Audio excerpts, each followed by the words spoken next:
حضرات گرامی، ہمارے درمیان جہاں بہت سی عظیم المرتبت شخصیات تشریف فرما ہیں، ان میں ایک ہم سب کے لیے قابل فخر ہستی اور شخصیت جن کو اللہ رب العزت والجلال نے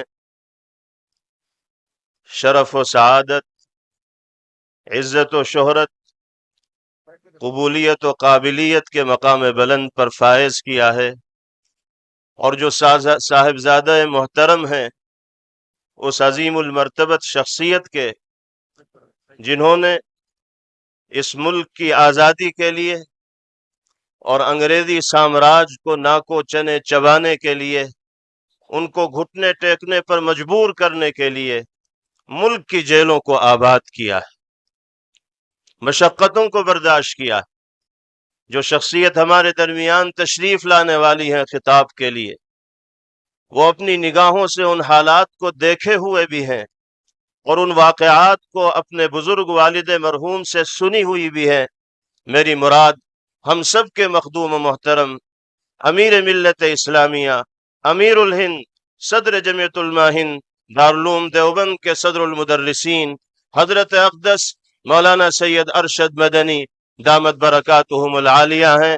میں حضرت والا سے انتہائی ادب کے ساتھ درخواست کرتا ہوں کہ لاکھوں کا یہ مجمع آپ کے خطاب کو سننے کے لیے یہاں حاضر ہے۔ آپ کی آواز دلوں کو اپیل کرنے والی ہے۔ حالات کے تناظر میں آپ اپنی رہنمائی سے اس مجمع کو مستفیض فرمائیے۔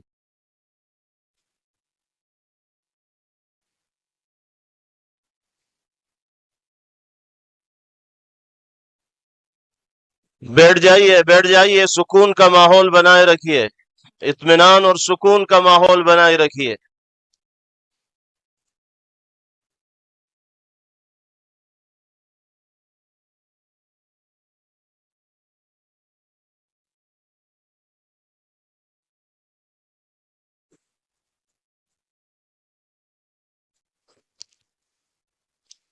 بیٹھ جائیے۔ بسم اللہ الرحمن الرحیم۔ الحمد للہ نحمده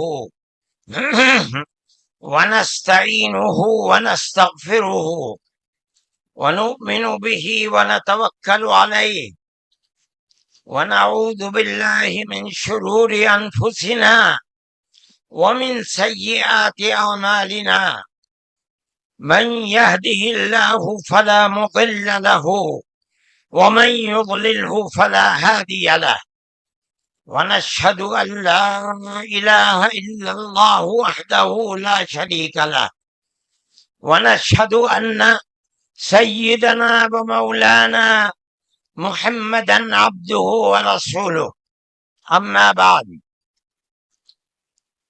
صدر محترم عزیزم محمود اسعد سلمہ، مہمانان کرام،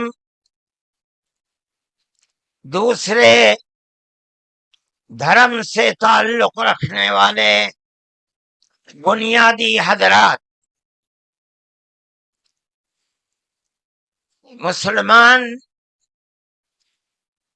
اس ملک کے اندر ہم اور آپ گاؤں در گاؤں، ہندو اور مسلم 1400 سال سے تقریباً ایک ساتھ رہتے ہیں۔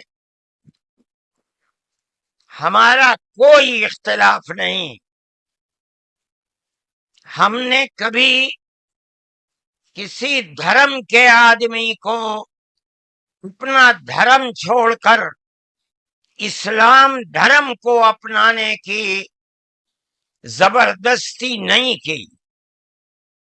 ہمارا ماننا ہے کہ دھرم وہ چیز ہے جس کو آدمی اپنے دل سے قبول کرتا ہے۔ اگر کوئی طاقت بزور و زبردستی کسی کو کسی دھرم کا پابند بناتا ہے تو وہ اس دھرم کا پابند نہیں ہو سکتا۔ آپ دیکھیے کمیونزم آیا، بخارا، سمرقند، تاشقند، ازبکستان، تاجکستان، پورے روس کے اندر، قزاقستان، قرغیزستان، آذربائیجان، یہ وہ ملک ہیں جو ملک خالص اسلامی ملک تھے، مگر کمیونزم نے اپنی طاقت کے بلبوتے پر مسجدوں کو توڑ دیا، نمائش گاہ بنا دیا، اور 80-90 سال میں یہ لگنے لگا کہ اسلام کا جنازہ نکل گیا۔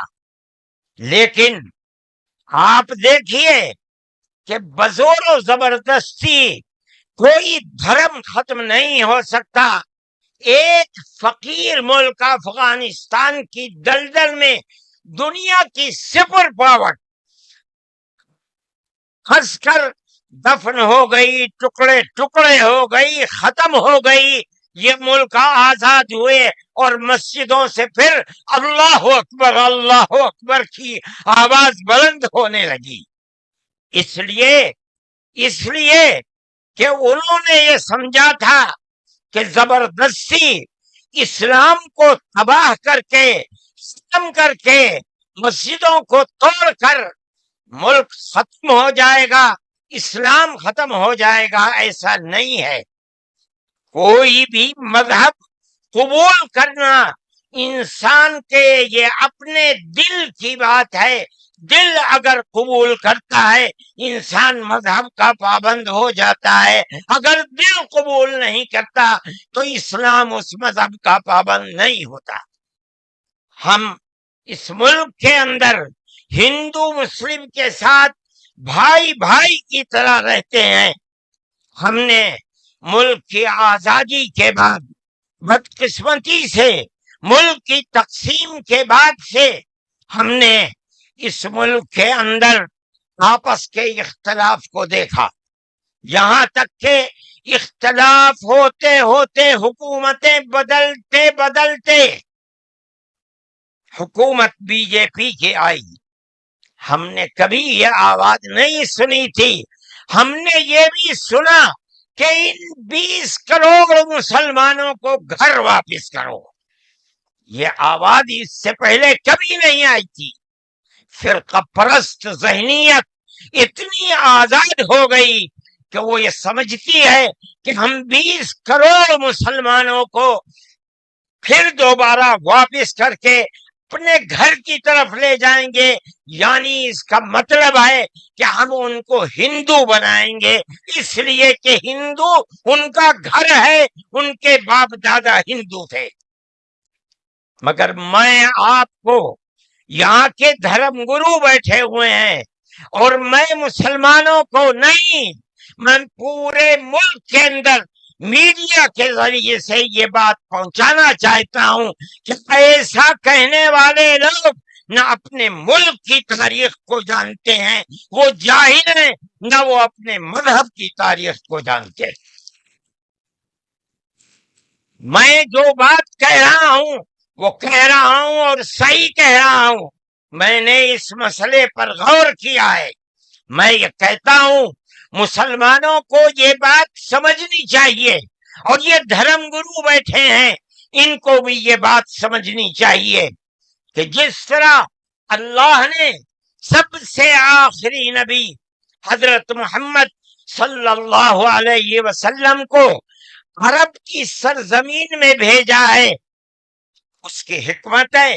وہ اگر چاہتا امریکہ میں بھیج دیتا، وہ اگر چاہتا ان کو افریقہ میں اتارتا، وہ اگر چاہتا سوئٹزرلینڈ میں اتارتا، وہ اگر چاہتا دنیا کے کسی ملک کے اندر اتارتا، لیکن اس کی حکمت کہ اس نے سب سے آخری نبیوں کے سردار کو اگر اتارا تو عرب کی سرزمین میں اتارا۔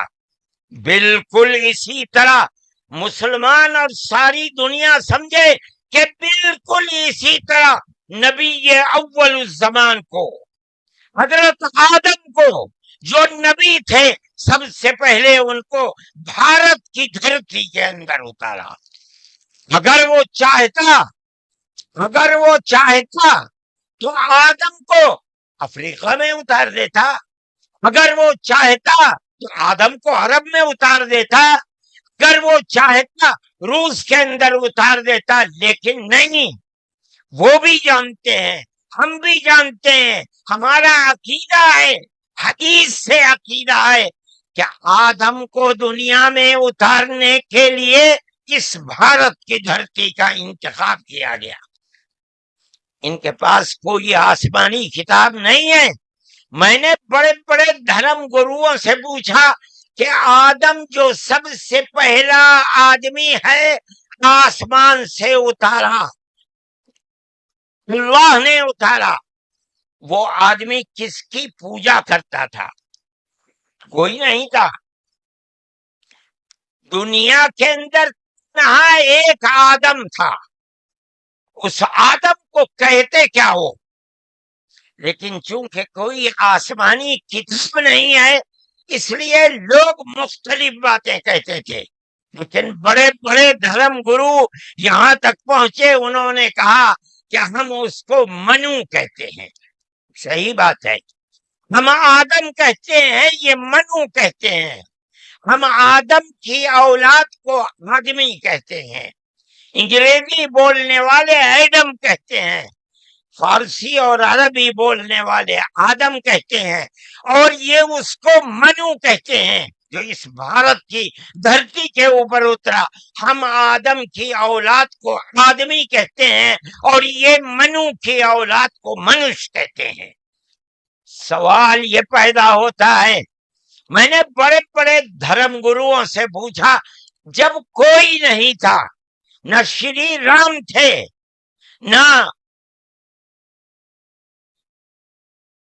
برہما تھے، نہ شیو تھے، جب کوئی نہیں تھا تو سوال پیدا ہوتا ہے کہ منو پوجتے کس کو تھے؟ کوئی کہتا ہے کہ شیو کو پوجتے تھے، لیکن ان کے پاس علم نہیں ہے. بہت کم لوگ یہ بتاتے ہیں کہ منو کچھ نہیں تھا دنیا میں، وہ اوم کو پوجتے تھے. میں نے کہا اوم کون ہے؟ بہت سے لوگوں نے کہا کہ وہ ایک ہوا ہے جن کا کوئی روپ نہیں ہے، کوئی رنگ نہیں ہے، وہ دنیا میں ہر جگہ ہے، ہوا ہر جگہ ہے. انہوں نے آسمان بنایا، انہوں نے زمین.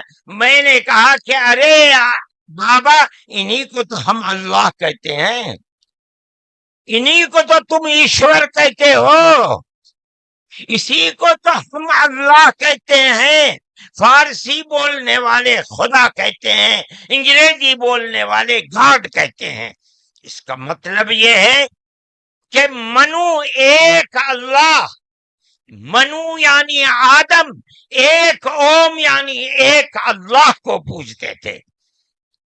یہ ہمارے ملک کی تاریخ ہے، یہ دنیا کے دھرموں کی تاریخ ہے. کوئی ثابت نہیں کر سکتا کہ اوم یعنی آدم اللہ کو چھوڑ کر جس اللہ نے اپنے ہمارے عقیدے کے مطابق ان کے پتلے کو دھرتی کو پیدا کیا، دھرتی میں مٹی پیدا کی، اور جتنے رنگ اور جتنی طرح کی مٹی تھی سب مٹی میں سے تھوڑا تھوڑا لے کر اللہ نے یعنی اوم نے اپنے ہاتھ سے آدم یعنی منو کے پتلے کو بنایا. اسی لیے حدیث میں آتا ہے کہ جتنی طرح کی، جتنے رنگ کی مٹی تھی، آدم کی اولاد، منو کی اولاد، منش کی اولاد اتنے ہی طرح، اتنے ہی رنگ کی بدلی. کوئی مٹی سخت ہے، آدمی کے دل کے اندر سختی ہے. کوئی مٹی نرم ہے، جیسی مٹی تھی ویسا ہی اثر آدم یعنی منو کی اولاد کے اندر پایا جاتا ہے. یہ ہمارے اس دھرم کی خصوصیت ہے. اس کا مطلب ہے کہ سب سے پہلے لا الہ الا اللہ کی آواز ہندوستان کی دھرتی پر اتری ہے، یہاں سے پیدا ہوئی ہے. سب سے پہلے منو نے اوم کی عبادت کی ہے. اوم ایک ہے، اللہ ہے، ایک ہے، اس کا کوئی شریک نہیں ہے. پھر یہ چیز چلتی رہی. یہ آدم اور قوم کا یہی عقیدہ تھا، ان سے غلطی ہو گئی.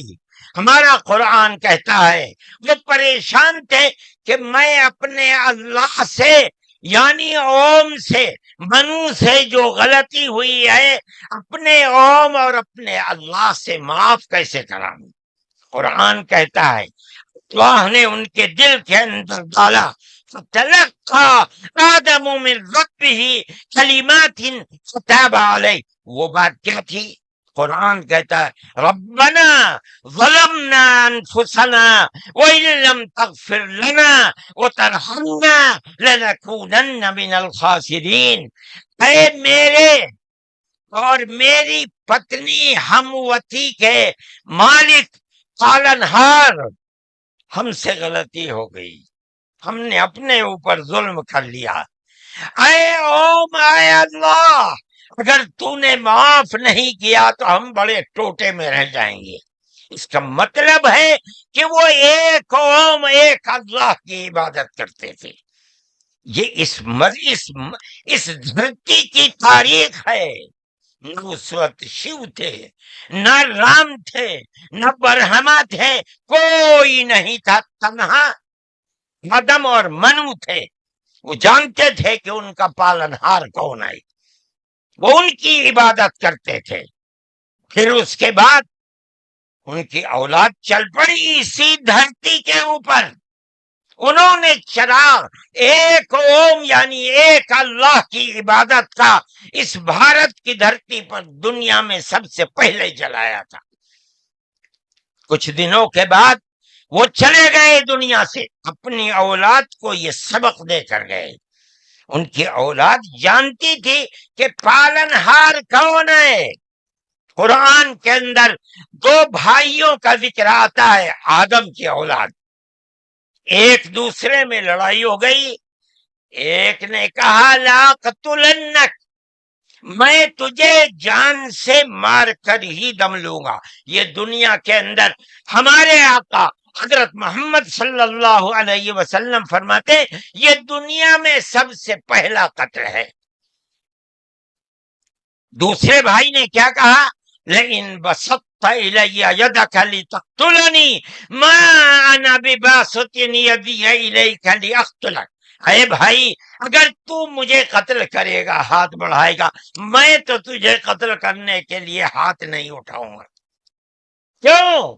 کہتا انی اخاف اللہ رب العالمین، میں اس اللہ سے، اس اوم سے جو سارے جہان کا پالنہار ہے، مجھے تو ڈر لگتا ہے.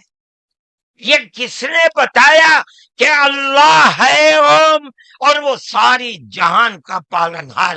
یہ وہی ہے جو باپ نے بتایا تھا، منو نے بتایا تھا، آدم نے سکھلایا تھا.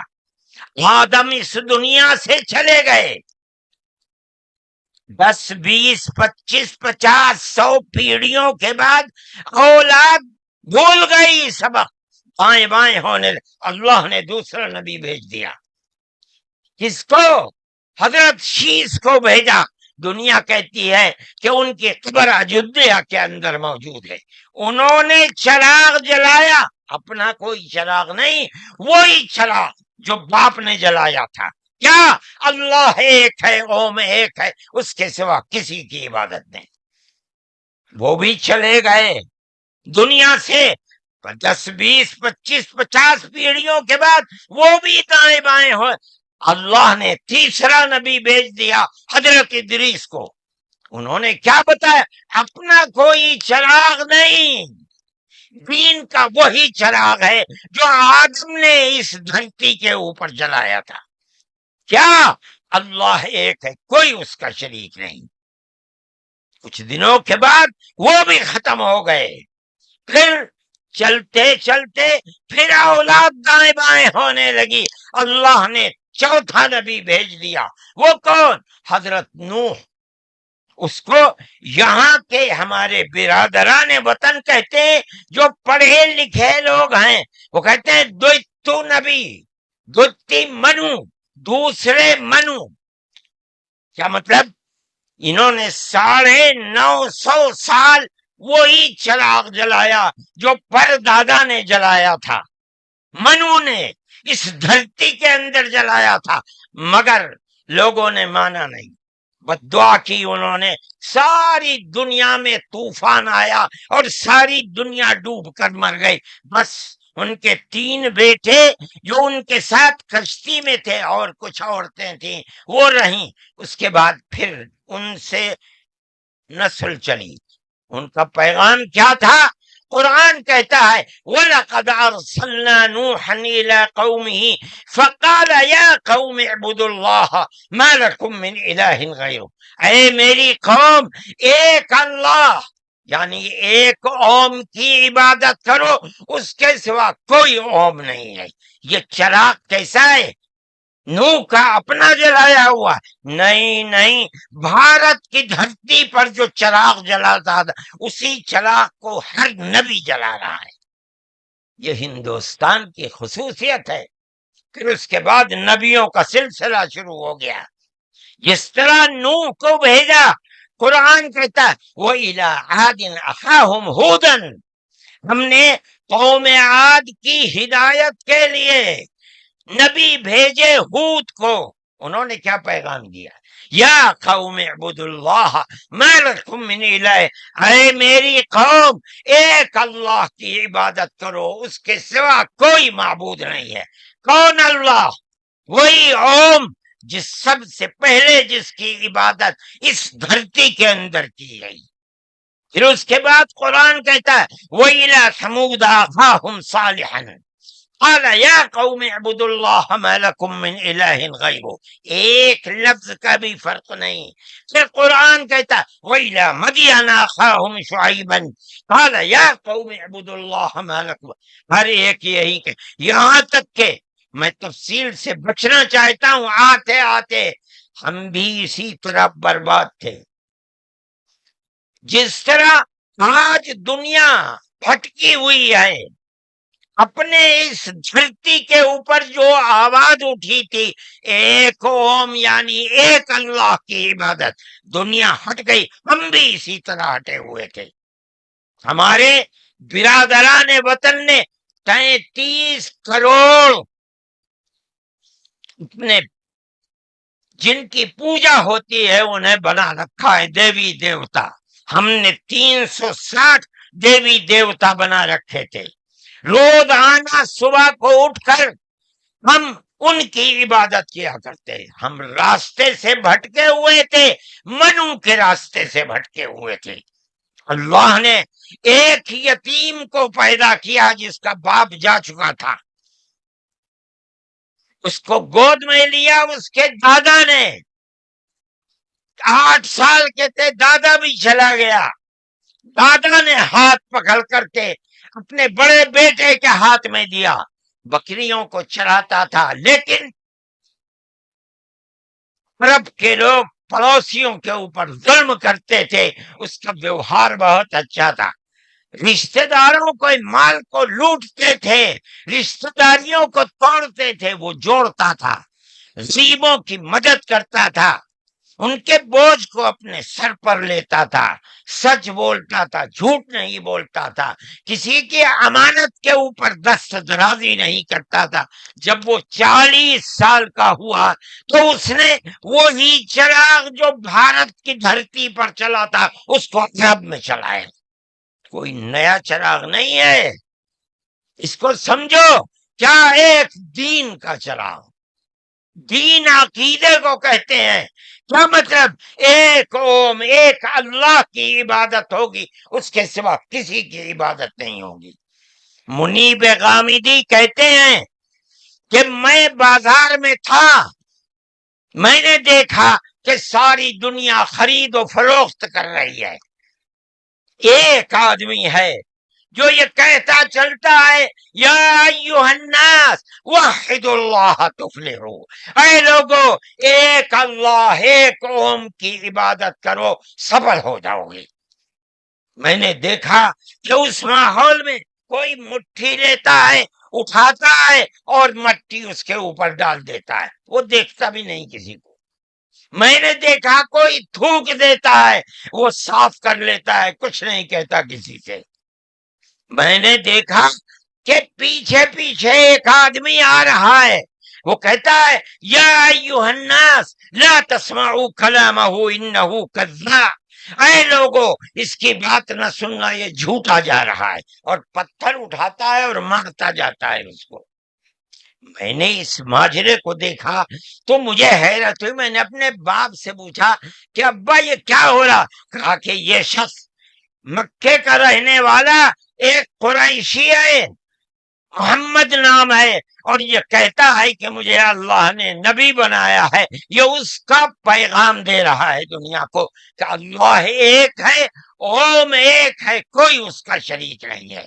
تو میں نے کہا یہ کون ہے جو پتھر مار رہا ہے؟ کہا یہ اس کا چچا ہے ابو لہب۔ یہ چراغ نیا چراغ نہیں ہے، دین یعنی اللہ ایک ہے، اوم ایک ہے، اس کی عبادت ہوگی، اس کے سوا کسی کی عبادت نہیں ہوگی۔ یہ ہمارا عقیدہ ہے۔ آدم سے لے کر حضرت محمد صلی اللہ علیہ وسلم تین ایک ہی ہے، ایک بال برابر بھی اس کے اندر فرق نہیں ہے۔ میرے بھائی ہمارے دل کے اندر اس کی آواز جگہ کر گئی، ہم نے اپنے پہلے دھرم کو چھوڑ کر اس کے قدموں کے اوپر سر رکھ دیا، لیکن ہم جانتے ہیں کہ یہ دھرم نیا دھرم نہیں ہے۔ عرب کے اندر آخری نبی نے جس آواز کو بلند کیا اور ساری دنیا کے عربوں مسلمانوں نے جس کو قبول، یہ سب سے پہلی آواز اسی بھارت کی دھرتی سے اٹھی تھی۔ آج ہم کو کہتے ہو گھر واپس چلو، ارے بابا ہم نے تو منو کی چوکھٹ پر سر رکھ رکھا ہے، ہم کہاں گھر جائیں گے؟ ہمارا گھر کوئی نہیں ہے۔ میں کہتا ہوں کہ یہ بات کہنے والے تو جاہل ہیں، اپنے ملک کی تاریخ کو نہیں جانتے، دھرموں کی تاریخ کو نہیں جانتے۔ لیکن مجھے بڑی حیرت ہے کہ بہت پڑھا لکھا آدمی، سمجھدار آدمی، اور RSS جیسی پارٹی کا صدر اور سنچالک وہ یہ کہتا ہے کہ مسلمان اگر چاہیں تو اپنے دھرم پر رہیں اور چاہیں تو اپنے پوروجوں کی طرف لوٹ جائیں، کیا مطلب ہندو بن جائیں، اس لیے کہ ان کے پوروج ہندو۔ ارے بابا ہمارا سب سے پہلا پوروج منو ہے، ہم تو اس کے چرنوں کے اوپر اپنا سر رکھے ہوئے ہیں اور دنیا کو کہتے ہیں کہ آؤ آؤ منو کے چرنوں کے اوپر اپنا سر رکھو۔ ہماری یہ تاریخ ہے، ہمارا یہ دھرم ہے، ہم کو کیا کہتے ہو؟ ان تو اپنی جگہ کے اوپر ہیں، ہم کسی کو چھیڑتے نہیں، ہم کبھی اپنے مذہب پر نہیں۔ میں آج پہلی دفعہ مذہب پر بول رہا ہوں، اس لیے بولتا ہوں کہ ہمارے مذہبی معاملات میں دخل کیوں دیتے ہو؟ ہم کہتے ہیں تم جاہل ہو، تمہیں متا نہیں ہے، تم نہیں جانتے اس ملک کی تاریخ کیا ہے، ہم تمہیں بتاتے ہیں۔ اس ملک کی تاریخ یہ ہے کہ اللہ نے، اوم نے اسی دھرتی کے اوپر منو کو اتارا ہے، منو یعنی آدم کو اتارا ہے، ان کی بیوی ہم حوا کہتے ہیں، وہ ہموتی کہتے ہیں، اس کو اتارا ہے۔ ہم اسی کے وہی ہمارے پوروج ہیں، سب کے پوروج ہیں، نبیوں کے پوروج ہیں، رسولوں کے پوروج ہیں، ہندوؤں کے پوروج ہیں، مسلمانوں کے پوروج ہیں، عیسائیوں کے، ساری دنیا کے ہم نے ان کے قدموں کے اوپر سر رکھا ہوا ہے۔ ہم مر جائیں گے مگر وہاں سے اپنے سر کو نہیں اٹھائیں گے۔ ہم مسلمان ہیں، ہمارا یہ عقیدہ ہے کہ اللہ یعنی اوم ایک ہے، اس کا کوئی شریک نہیں ہے۔ ہم 1400 سال سے اس ملک کے اندر رہ رہے ہیں، ہمیں کبھی چھیڑا نہیں گیا، ہمارے مذہب کو نہیں۔ تم نے چھیڑا ہے تو ہم تمہیں تمہارے آبا و اجداد کی تاریخ بتاتے ہیں۔ تمہارے آبا و اجداد ہندو نہیں تھے، تمہارا سب سے پہلا دادا پر دادا لکڑ دادا سکڑ دادا وہ منو تھا۔ منو ایک اللہ کی، ایک قوم کی عبادت کرنے والا تھا۔ میرے بھائی، میں نے یہ بات اس لیے کہی ہے کہ تم اپنے اس ملک کے اوپر فخر کرو۔ جس طرح آخری نبی عرب میں پیدا کیا، ہر مسلمان کو سمجھنا چاہیے کہ سب سے پہلا نبی اللہ نے اوم نے اس دنیا کے اندر اسی بھارت کی دھرتی کے اندر پیدا کیا ہے۔ ساری نسلیں یہیں سے چلی ہیں۔ اپنے اس ملک سے محبت رکھو، اس ملک کا احترام کرو۔ شریعت الگ الگ ہے لیکن دین یعنی عقیدہ ایک ہی ہے، اور وہ عقیدہ اس دنیا کے اندر اسی بھارت کی دھرتی سے چلا ہے۔ لوگ راستے سے بھٹک گئے، وہ دوسروں کی عبادت کرنے لگے، ہم نہیں بھٹکے، بھٹک گئے تھے۔ یہ اوپر والے کا کرم ہے کہ اس نے پھر ہمیں وہیں پہنچا دیا جہاں ہمارے جد امجد منو تھے، جس کا رشتہ ہمیں بتایا حضرت محمد صلی اللہ علیہ وسلم نے۔ اس لیے لا الہ الا اللہ محمد الرسول اللہ، یہی ہمارا عقیدہ ہے، ہم اس کے اوپر قائم ہیں۔ میں اپنی بات کو ختم کرتا ہوں۔ میں فرقہ پرستی کا مخالف ہوں، اور میں سمجھتا ہوں کہ اس ملک اور اس دھرتی پر رہنے والا، صحیح دماغ رکھنے والا فرقہ پرستی کا مخالف ہوگا۔ فرقہ پرستی کے ساتھ ملک میں نہ امن و امان رہ سکتا ہے، اور نہ اس ملک کے اندر چین و سکون کسی کو میسر ہو سکتا ہے۔ ہمیں اور آپ کو ایک دوسرے کا ہاتھ پکڑ کر چلنا چاہیے۔ آپ جہاں بھی ہوں، اپنے گھر میں ہیں، اپنے محلے میں ہیں تب، اپنے گاؤں میں ہیں تب، اپنے شہر میں ہیں تب، بازار میں اپنی دکان پر ہیں تب، اور اگر جنگل میں اپنے کھیت کے اوپر ہیں تو ہر جگہ آپ کو پیار و محبت کا پیغام دینا چاہیے، کہ نظر اس کے کہ آپ کے پڑوس میں، آپ کی دکان کے پڑوس میں، آپ کے کھیت کے پڑوس میں کون ہے، اس کا مذہب کیا ہے، اس سے کوئی سروکار نہیں۔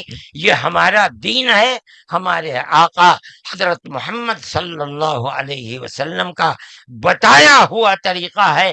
کسی انسان کے ساتھ ظلم و زیادتی کرنا، پیار و محبت کے بجائے دشمنی کرنا، اس کا مطلب ہے کہ وہ رسول اللہ کی زندگی اور ان کی تعلیمات سے ناواقف ہے۔